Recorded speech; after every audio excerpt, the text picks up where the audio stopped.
FP1 Hungaroring in Budapest. In the FP1, we had Filipe Drugovic sat in for Fernando Alonso. He had the sprain on his back, he could not participate. Nico Hülkenberg was out in FP1. Aaron sat in for him. The Ferrari, we can see they are trying to tune it up and get better with it. There are no paperwork that showed that Ferrari brought any upgrades, so I think they are still working on the upgrades. Though, for me, I expected them to bring a floor to complement the total rear end upgrades they've brought to the front. Maybe after this short summer break, we should see the upgrade. But everybody brought back the Monaco spec of wings, as in the maximum downforce rear wing. That is what everyone brought to this track, and we're expecting to see a lot of downforce on these cars. Why? Because the Hungaroring is Monaco without walls. We've seen a lot of drivers struggle. Now we are seeing Ferrari doing a bit of job. Mercedes have been up and doing all through the year in Hungary, but this FP1 shows that Mercedes are far off. McLaren are still the benchmark. They're about 7 to 8 tenths ahead of the whole field in pure speed, and in race pace they are looking like close to a second ahead of Ferrari and Red Bull. Red Bull struggled all through the FP1. I hope the FP2 will be much more better for Red Bull, but it's not looking like a good one. The VCAR brought upgrades. Aston Martin also, they brought upgrades, but the upgrades for the Red Bull is not really showing they have good upgrades. The Williams are showing their hands. You can see the Williams looks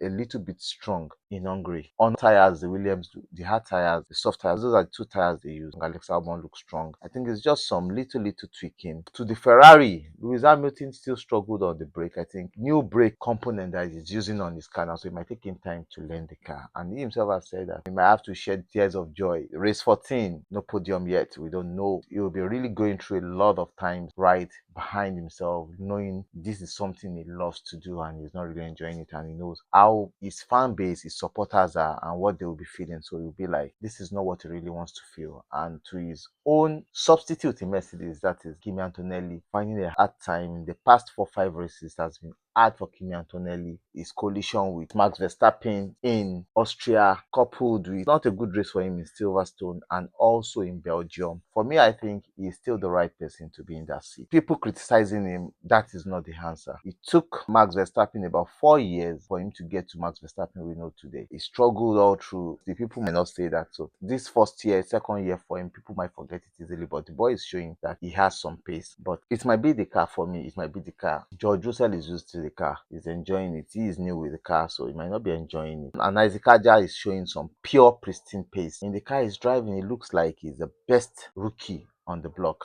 But don't talk about Red Bull near him, please. Nobody should talk about Red Bull near him, because that might be the end. We can see good performances and how these rookies are really performing. But this FP1 really didn't show us any hand, but we just know that McLaren are fast. FP2, I'll be able to give more analysis and see how they're able to tweak the game and they get better. The FP2, we had Fernando Alonso back. Had some good pace in FP2 after his sprain. I think he's much back, having much relaxed. But we still have the McLaren boys leading the charge. The same top three from FP1 in FP2: Norris, Piastri, Leclerc, and it looks as if the Ferraris are improving. I think Lewis is still testing the Monaco wing spec in FP1, and FP2 is using the spec they had in Spain, because that was what his teammate Charles Leclerc used in FP1. Everybody is looking at the data, correlating to see which and which is better, what they are doing wrong, what they are doing right, and how they need to get better. It's looking like a good one for them. Mercedes have gone with their old rear suspension. They're trying to look at where the problem is coming from recently. Is it from their rear suspension, or where are they losing the car because the car is not looking so functional? So in FP2, we had the McLaren, the Ferrari, Aston Martin. Lewis went from P5 in FP1 to P6 in FP2. But the surprise of the day remains Max Verstappen. He's struggling. I don't know, maybe the new team principle has resulted to giving everybody a level playing field, because Yuki Tsunoda really outperformed in FP1, and now Yuki Tsunoda FP2 is looking better. Though FP1 he was not in top 10, Max Verstappen was 9, but in FP2 Max Verstappen struggled with the car. It's not a new thing that we know that before tomorrow morning we can see a whole change in the whole thing. Max Verstappen and his Red Bull can just be leading everybody. He can do some simulations and wonders overnight in their sim and made some correlations to the car tomorrow before FP3, and we see the speed bust out chum into it. So they are not yet written off. Also, we had the McLaren having a good one. Norris coming out of the pit lane, Oscar doing his last lap on the race run. He almost went straight into his teammate. But